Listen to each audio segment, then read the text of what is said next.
Would you call this a dead tree? I'm sure most of us will agree that these are a couple of dry leaves on a big green tree. Yet, if you focus only on the dry leaves, after a while we will start believing that maybe the entire tree is drying or even dying. It is only when we zoom out we will be able to look at the complete picture, which is the reality.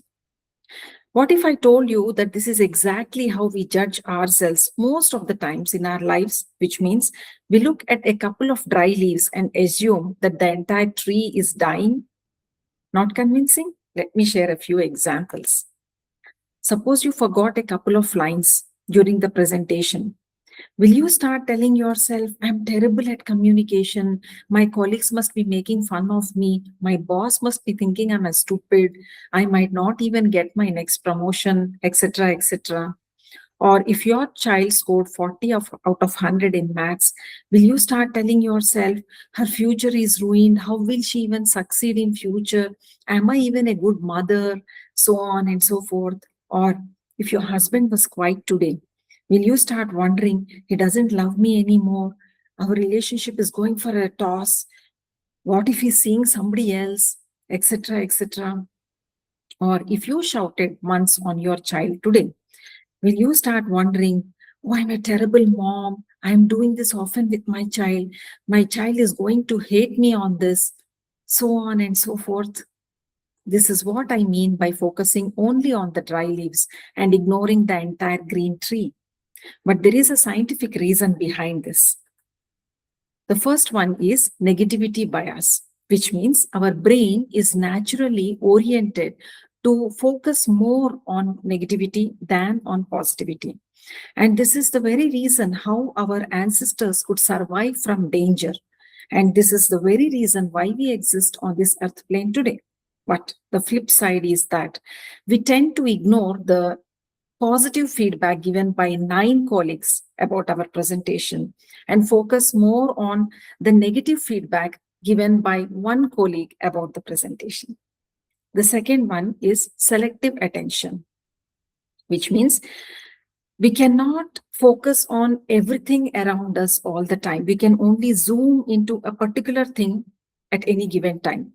Now imagine you are in a garden full of green trees, but you are consistently focusing only on a few dry leaves. Then that is what becomes the reality for you. The third one is old beliefs, which means when you are growing up, if you did some mistake and you were criticized, severely judged for your mistakes, then you started believing that you need to be a perfectionist and there is no room for mistakes. Now, with the help of the previous example, suppose something went wrong during the presentation, then your negativity bias will start focusing on that mistake. Your selective attention will zoom and focus more on that negativity, and your old beliefs get triggered, and you start believing that you have done a terrible mistake, which is not excusable. But the good news is that we can change this. We do not have to stay stuck here, and whatever has been learned can be unlearned. Our neural pathways can be rewired. Let us start by doing this exercise this week. Considering the previous example, once again, what happened today? I forgot a couple of lines during the presentation today. What else is true? I might have worked really hard for this presentation, and I might have done the rest of the presentation very well. My colleagues might have actually liked and understood my presentation. What support do I need next time? When I do the presentation, maybe I need to rehearse a bit more so that I do not forget. I can have a few cue cards to help me remember during the presentation. A good night's sleep will keep me at comfort and calm to remember my lines. Also, feedback from a trustworthy colleague will help me to not maximize and magnify my mistakes and not focus only on my mistakes and see what went well during the presentation. Now, what has been going well? Maybe during the couple of weeks, I actually improved in my presentation skills. Maybe I will be good at a number of other skills like communication skills, etc., etc.